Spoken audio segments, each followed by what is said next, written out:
comment je trouve une putain d'intro pour cette vidéo. Je suis déguisé en Waluigi, je vais vous parler de DeFi, de ce que je fais avec mes USDC sur des protocoles. Bon, franchement, c'est mission impossible, donc on rentre tout de suite dans le vif du sujet. Qu'est-ce qui s'est passé sur ce portefeuille depuis le dernier épisode? C'est ce qu'on va aller voir. En plus, ça fait quasiment un mois, je crois, que j'ai pas fait d'épisode, donc il s'est passé quand même quelques trucs. Je pense qu'il y en a pas mal qui doivent se demander qu'est-ce que je fais avec mes liquidités qui étaient sur Scroll, parce que bon, un Scroll, voilà, l'airdrop est passé, il n'y a pas grand-chose à faire sur cet écosystème, donc j'ai sorti mes liquidités. J'aurais peut-être pas dû les retirer de Scroll. On reviendra dessus un petit peu après. Je voulais commencer d'abord par ma stratégie sur la blockchain Fraxtal. Pour ceux qui n'auraient pas suivi les derniers épisodes du journal DeFi, je crois que ça remonte à quand même un petit moment, mais j'avais une stratégie toute bête sur Fraxtal, c'était de m'exposer à un token qui générait un max de points. Alors c'était un plan un peu suicide, puisque je pensais qu'avec un token aussi risqué, j'allais perdre des sous. J'ai pas mis grand chose dessus, j'ai mis 41 $ sur ce satané FXB 2055. Donc comme son nom l'indique, c'est un token qui a une date de maturation en 2055, c'est dans une éternité pour la DeFi. En tout cas, c'était le principe de cette stratégie, convertir des USDC dans ce FXB 2055 machin chose pour accumuler plein de points. Ce qui est assez fou avec cette stratégie, c'est que je m'attendais pas à générer des intérêts dessus, puisque quand je me suis exposé à ce FXB, il n'était pas à son peg, il n'était pas à la valeur qu'il était censé avoir, et en ce moment il est remonté à la valeur qu'il est censé avoir, je crois que c'est autour de 25-26 centimes, et c'est un petit miracle, je ne m'attendais clairement pas à ça. Après je pense que c'est surtout parce qu'il y a pas mal de gens qui doivent farmer sur Fraxtal, parce que c'est une stratégie toute bête quoi, être exposé à un token pour avoir plein de points, mais en y repensant un petit peu plus à cet airdrop de Fraxtal, et en voyant surtout ce qu'ont donné certains layer 2 récemment sur l'écosystème d'Optimism,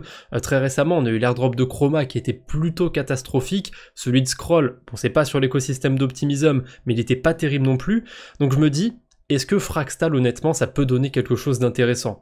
Et je pense pas. Donc est-ce que ça vaut le coup de perdre jusqu'à 40 $ sur Fraxtal? Non. J'ai préféré sortir tant que je pouvais récupérer quelque chose de cette blockchain. Actuellement, j'ai 49 frax et des poussières dans mon portefeuille, donc j'ai gagné quasiment 20% sur cette stratégie, c'était complètement inattendu. J'ai quand même pu accumuler pas mal de points, peut-être qu'ils vaudront quelque chose, que je pourrais gratter quelque chose à l'airdrop de Fraxtal, mais bon, dans leur documentation, c'est même pas s'il y aura un token sur l'écosystème Fraxtal, ou alors s'ils vont airdropper des tokens FXS, c'est un petit peu flou. J'ai préféré sortir de cette stratégie, sortir de cette blockchain d'ailleurs, parce que c'était la seule stratégie que j'avais là-bas. Voilà, il y a trop d'incertitudes, c'est pas hyper intéressant je pense de laisser des liquidités là-bas, et quand les gens vont commencer à sortir de Fraxtal, vous inquiétez pas que ces tokens FXB, là, celui qui termine en 2055, et éventuellement celui qui termine en 2029, ils vont forcément dépeg, il n'y a pas assez de liquidité du côté de Curve, donc s'il y a beaucoup de farmers qui veulent sortir, ça risque de dépeg. Donc comme je l'ai dit pour Token, comme je l'ai dit pour d'autres protocoles, je préfère toujours être le con qui sort trop tôt que le con qui sort trop tard. Ensuite, après ça, j'ai deux stratégies autour d'Ethereum que j'ai coupées. Alors c'est provisoire, puisque sur ces deux protocoles, il faut que j'attende 1 à 4 jours pour récupérer mes liquidités. Donc je viens à peine de lancer les retraits, donc pour l'instant, j'ai pas encore récupéré mes Ethereum, enfin ma fraction d'Ethereum. Au total, j'ai un peu plus d'un demi-Ether sur ces deux protocoles. Et la raison pour laquelle j'ai retiré mes liquidités du coup de Melo Finance et de Nimbora, c'est tout simplement parce que j'avais envie de simplifier un petit peu mes stratégies. Je trouve que je me suis un petit peu trop éparpillé avec cet Ethereum. Du coup, j'ai envie de tout récupérer pour me poser sur une seule stratégie. C'est peut-être un peu plus risqué de faire ça parce que je serai moins diversifié. Mais bon, en termes de diversification, j'ai d'autres actifs sur mon portefeuille qui sont déposés à d'autres endroits. Donc je pense que c'est ok de réunir ces deux positions en une seule. Et j'écarte pas le fait de redéposer sur Nimbora parce que mine de rien, on est plutôt bien payé sur le protocole. Ça se passe du côté de Starknet, et que ce soit sur des stablecoins ou sur de l'Ether, on a autour de 18% d'intérêt, quasiment payé que en token Starknet certes, mais ça reste des rendements pas dégueux. De toute façon, j'ai quelques jours pour réfléchir à ce que je vais faire de mes Ethers, comme il faut que j'attende un petit peu pour les retirer, et en plus je suis pas pressé, donc je vais sûrement les retirer d'ici une semaine, et dans le prochain épisode du journal DeFi, vous saurez ce que j'en ai fait de ces Ethereum. Pour l'instant, rien n'est sûr. En dessous, je vois que j'avais de l'arbitrage du côté du token Aptos. J'ai arrêté ça parce que tout simplement l'arbitrage n'est plus intéressant. Par contre, j'ai trouvé un petit truc à faire avec mes tokens Aptos. C'est pas un rendement de fou furieux et c'est peut-être une erreur de farmer ça parce que je vais essentiellement farmer des points, mais J'ai un petit feeling autour de ce protocole, ça s'appelle Echo Protocol, ça a été lancé il y a très peu de temps sur Aptos, et on a un côté lending et un côté restaking. Actuellement sur le côté lending, on peut déposer des Aptos avec 2% d'intérêt, des stablecoins avec 3-4% d'intérêt, donc on a vu clairement mieux comme yield. Après, le fait que le protocole soit assez récent, je me dis que peut-être que d'ici quelques semaines, il pourrait distribuer des intérêts bonus en token Aptos, comme on a sur d'autres protocoles de lending. Donc je vais être un petit peu patient, et pour l'instant j'ai déposé mes tokens Aptos ici, histoire d'accumuler quelques points.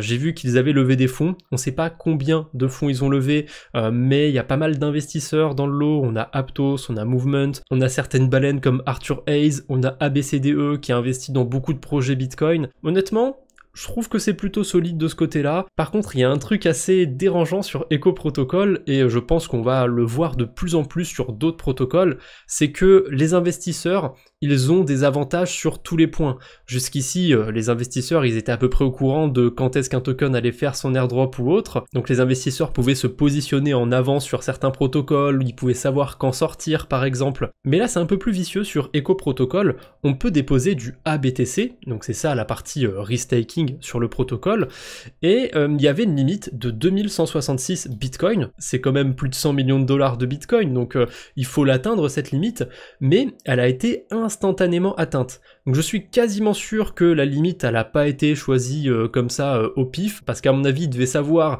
combien les investisseurs qui avaient mis des sous sur leur projet allaient déposer de bitcoin chez eux, et du coup ils ont mis une limite, voilà, 2166 bitcoin. Du coup je n'ai pas la certitude, mais je suppose qu'actuellement il y a que les investisseurs qui ont mis des sous sur le projet qui farment avec leur ABTC, et le gros avantage qu'ils ont, c'est qu'ils ont 12% d'intérêt bonus en token Aptos. Et vous voyez, il n'y a pas d'intérêt bonus sur les autres cryptos. Donc c'est pas hyper fair play, je trouve.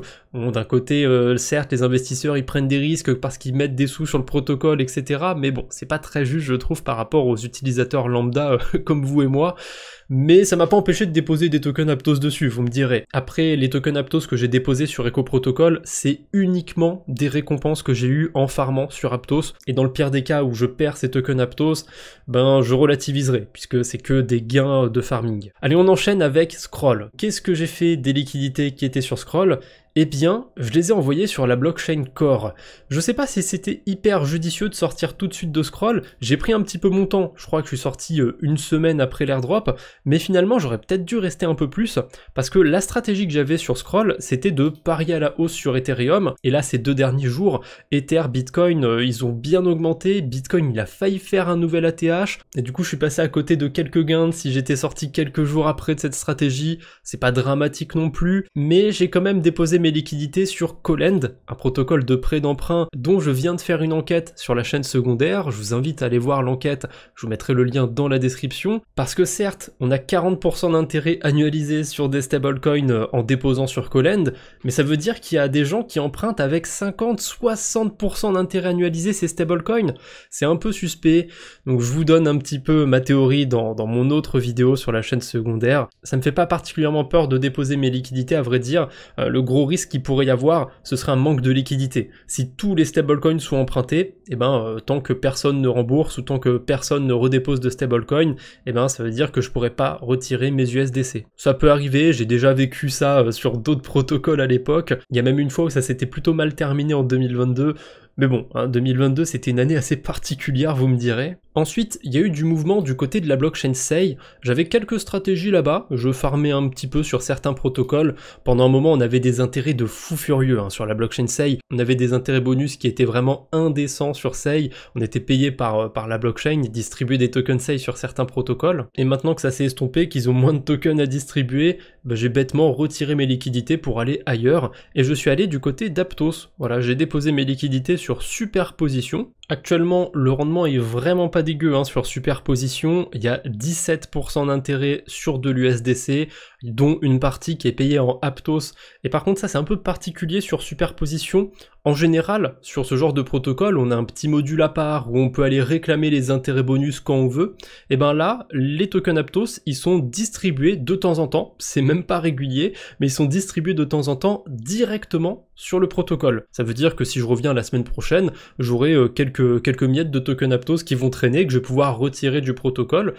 C'est un petit peu particulier comme manière de faire. Certes, ça va du coup générer un peu plus d'intérêt en théorie, puisque quand les tokens vont être déposés, ils vont me générer des intérêts. Mais bon, générer des intérêts sur 2-3 dollars de tokens, je sais pas si ça va faire une grosse différence pour être honnête. Donc je suis pas hyper fan du mécanisme.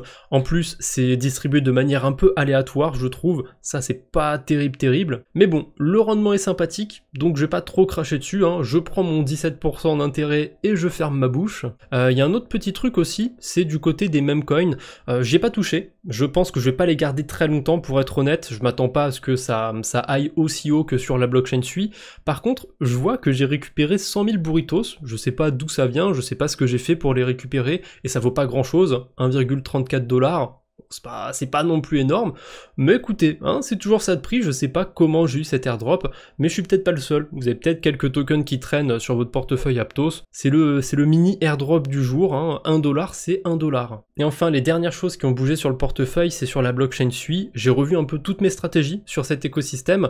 Pendant un moment, j'ai fait une stratégie un peu particulière sur Suiland, où je déposais des USDC, j'empruntais des tokens DEEP, et je redéposais les tokens DEEP pour venir faire une boucle, on paye 23% pour emprunter le token, et si on le redépose, on a 71% dessus. Ça fait quand même une boucle plutôt croustillante, mais on est assez limité sur l'emprunt, c'est un peu risqué, donc j'ai pas fait cette stratégie très longtemps, je pense pas que c'était hyper optimal. En plus, j'ai pas gagné grand chose, hein. En l'espace d'une petite semaine ou deux, j'ai gagné 3 $ de token. Bon, c'était pas non plus le rendement du siècle, donc j'ai préféré faire autre chose avec mes stablecoins. Je les ai carrément retirés de Suiland et je les ai déposés sur Typeus. Il y a des rendements qui sont plutôt sympathiques sur le protocole, en plus il y a un airdrop à farmer sur Typeus et a priori on est plus proche de la fin que du début parce qu'il y a un boost sur les points jusqu'à l'arrivée du token, donc ça laisse penser que l'airdrop arrive bientôt sur Typeus. Bon, à vrai dire, je farme pas particulièrement le protocole pour l'airdrop. J'ai mis une partie de mes stablecoins sur le fonds Seifu, et ce côté-là du protocole, il fonctionne un peu comme Bifi Finance. En fait, c'est des liquidités qui vont être déposées sur des plateformes pour générer des intérêts, et actuellement, j'ai déposé des USDC, il y a 20% APR, c'est pas dégueu sur des stablecoins. Le reste de mon portefeuille, il est déposé sur différentes stratégies, et là je peux pas vous donner d'APR, je peux pas vous dire quel rendement j'ai sur ces stablecoins, c'est hyper irrégulier, et en plus il y a généralement des récompenses en token Sui, donc comme le Sui est volatile, c'est difficile de donner un rendement sur ces stratégies, mais je pense qu'en moyenne, depuis que j'ai déposé des liquidités sur Typeus, parce que j'en avais déjà sur le protocole, je pense que je suis à peut-être un 30% APR, quelque chose comme ça. Donc vraiment, le rendement est pas dégueu sur ce protocole, je pense pas rester hyper longtemps dessus, parce que je trouve que j'ai concentré pas mal de liquidités au même endroit, mais bon, la stratégie est plutôt simple à mettre en place, en plus c'est plutôt bien payé pour le moment. Voilà, c'est à peu près tout pour aujourd'hui, j'espère que cette vidéo vous a plu, encore un joyeux Halloween à tous, et si vous faites la petite chasse aux bonbons, pensez à bien vous laver les dents, hein, c'est important. Allez, je ne vous embête pas plus pour aujourd'hui, on se retrouve bientôt j'espère, d'ici là portez-vous bien. Salut tout le monde!